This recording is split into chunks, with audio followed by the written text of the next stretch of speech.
This piece of wood doesn't really make any sense. A few weeks ago, I was standing in front of two fence posts. Both were made of wood. Both had stood in the rain for years. Both were set into the same soil. And yet, their condition could hardly have been more different. The first one was only 12 years old. When I gently pushed it to one side, it immediately gave way. The bottom had turned soft. The wood almost crumbled between my fingers. The second post had been standing there since before many of the houses you see today had even been built. More than 100 years. Wind, rain, frost, summer heat. And yet its base still felt remarkably solid. How can that be? Wood is wood after all. Or is it? I can already guess what you're thinking. The old post must have been made from better wood. That's exactly what I thought at first. But that's not true. And this is where a story begins that is much bigger than a simple fence post. Stay with me. Because today we're going to find out why some wooden fence posts survive for generations, even though they stand in constantly damp soil. Why a centuries-old method can even outperform modern wood preservation. What you can do to protect your fence posts so they last more than a lifetime.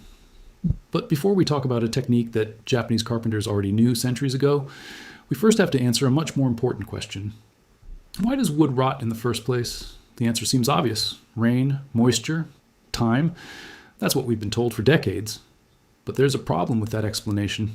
If rain alone destroyed wood, why do roof beams often last for many decades before they begin to rot?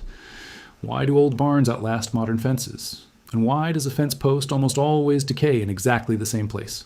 Not at the top, not deep underground, but right here, at ground level. And now comes the part that almost nobody notices. Tomorrow, go and find an old wooden fence. Don't look at the entire post. Look only at the place where the wood meets the soil. You'll almost always see the same thing. Above that point, the wood looks perfectly healthy. Below it too. But right in between, there's often a surprisingly narrow ring of soft, rotten wood. Almost as if someone had attacked that one specific area. Why exactly there? For a long time, I thought I already knew the answer. But I was wrong. Because the real problem isn't the rain, not even the soil. The real problem is water that never goes away. And this is exactly where we need to take a closer look. Wood is made up of millions of tiny fibers. Long ago, they carried water from a tree's roots all the way to its crown. After the tree is cut down, those fibers don't disappear.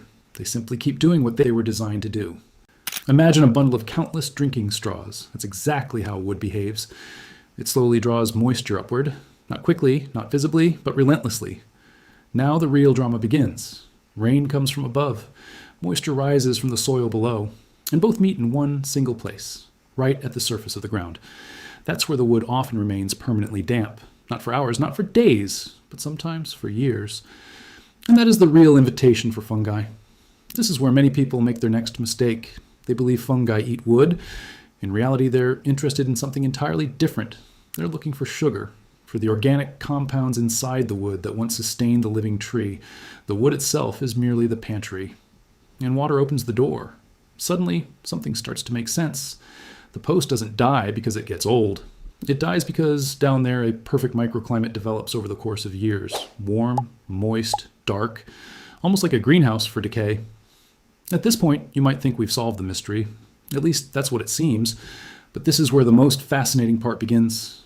Because more than 300 years ago, craftsmen in Japan discovered a way to virtually eliminate this microclimate. Not with chemicals, not with metal, not with plastic, but with something that should actually destroy wood, fire.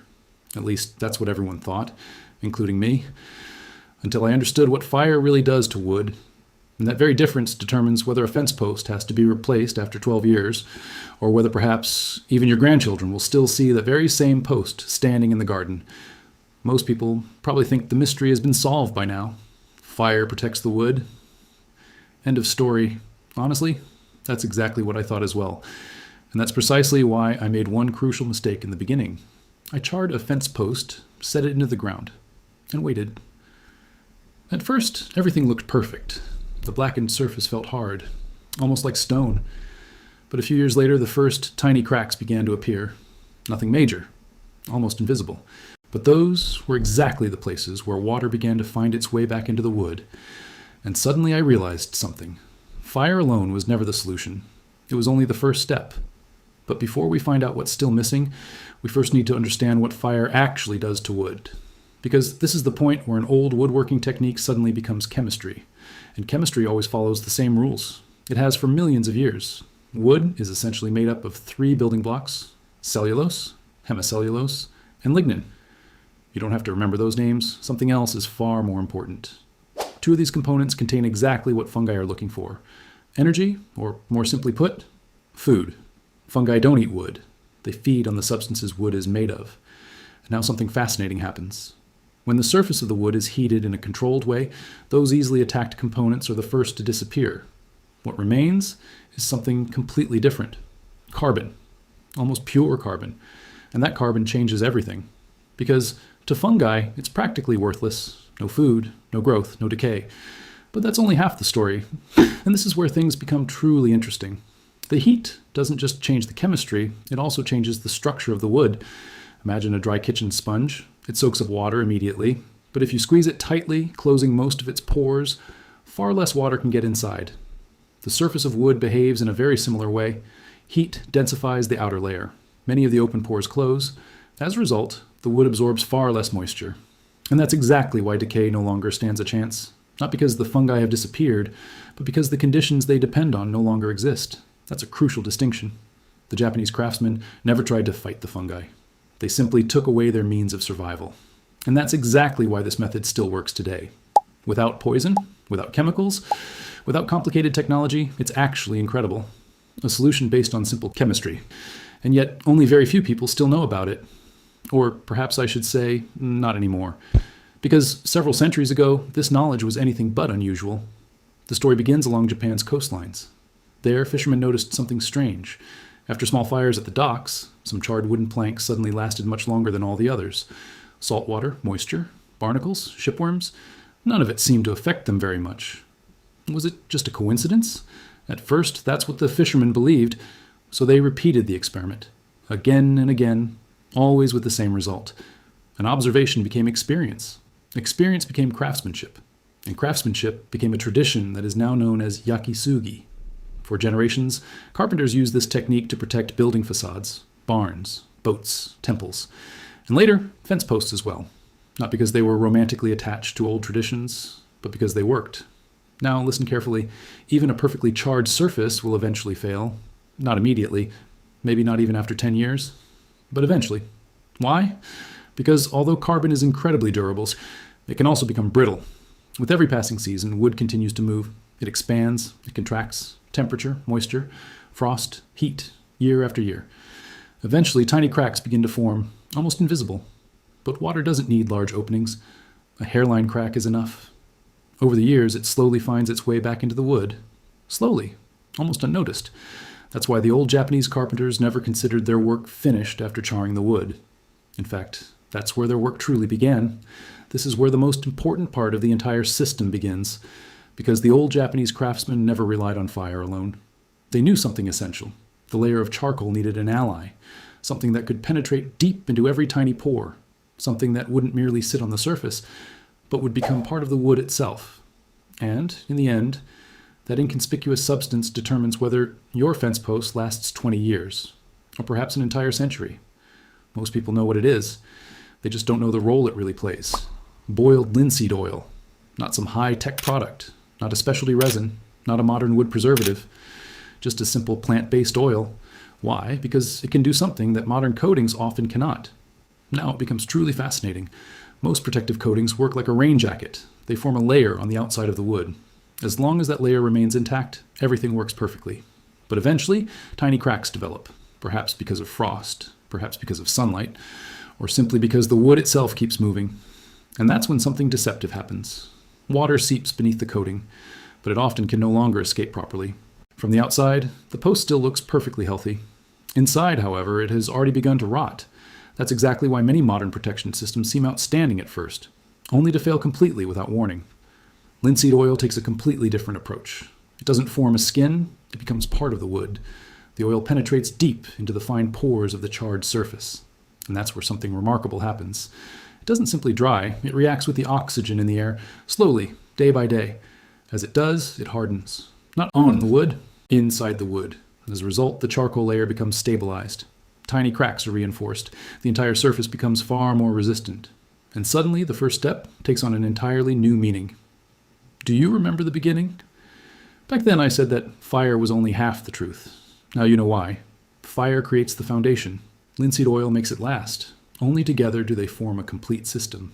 But even now, the fence post still isn't finished, because there's one more enemy: rain.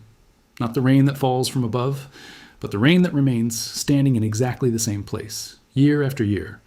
And this is where a substance comes into play that nearly every sailor once knew: pine tar. Not coal tar, not bitumen, but genuine wood tar made from pine resin. If you've ever smelled it, you'll never forget it. It smells of old boats, of shipyards, of wet timber, of history. For centuries, pine tar protected ships against salt water, wind, and constantly changing moisture. If it worked there, why should it fail on something as simple as a fence post? The answer is simple: it doesn't. And now the circle slowly closes. Fire changes the chemistry. Linseed oil stabilizes the structure. Pine tar keeps the water away. Each step solves a different problem. None of them replaces the others. That's exactly why this method worked for centuries. Not because it relied on one brilliant trick, but because it solved several small problems at the same time. And that's what separates true craftsmanship from simple tricks. Even now, however, one final detail is still missing. A detail that doesn't cost a single dollar. And yet, it often determines whether all your work will actually succeed. Because you may have built the perfect fence post, perfectly charred, perfectly oiled, perfectly sealed, but if you install it incorrectly, water will still win. And that's exactly why Japanese carpenters did one more thing that, at first glance, seems almost insignificant. In reality, it may be the simplest step in the entire method, and, at the same time, one of the most important. Most people believe that wood rots because of water. That's true, but only halfway. The real question isn't, how does water get into the wood? It's this: how quickly can it back out? And that's where the difference lies. Imagine two identical sponges. Both are soaked completely. You place one on a wire rack, the other in a shallow tray. The next morning, one is dry. The other is still damp. Not because more water entered it, but because the water had no way to escape. Exactly the same thing happens underground with your fence post. That's why Japanese carpenters did something that seems almost ridiculously simple. Before the post was even installed, they first placed a layer of coarse gravel into the hole. Just a few centimeters, nothing more. Why? Because water that can drain away doesn't remain standing, and water that doesn't remain standing can do very little damage. After that, the soil around the post was built up slightly, not left sunken, not perfectly level, but shaped into a gentle mound. That gave every raindrop only one option: to run off. It almost sounds trivial, but it's precisely these little details that often determine the difference between decades of durability and premature failure. At this point, something becomes clear that goes far beyond a simple fence post. The longest-lasting solutions are rarely built on a single brilliant idea. They're built on many small decisions that together create an extraordinary result. The fire, the linseed oil, the pine tar, the drainage, the slope. Each individual step seems insignificant. Together, they change everything. And that's why the question itself is actually the wrong one.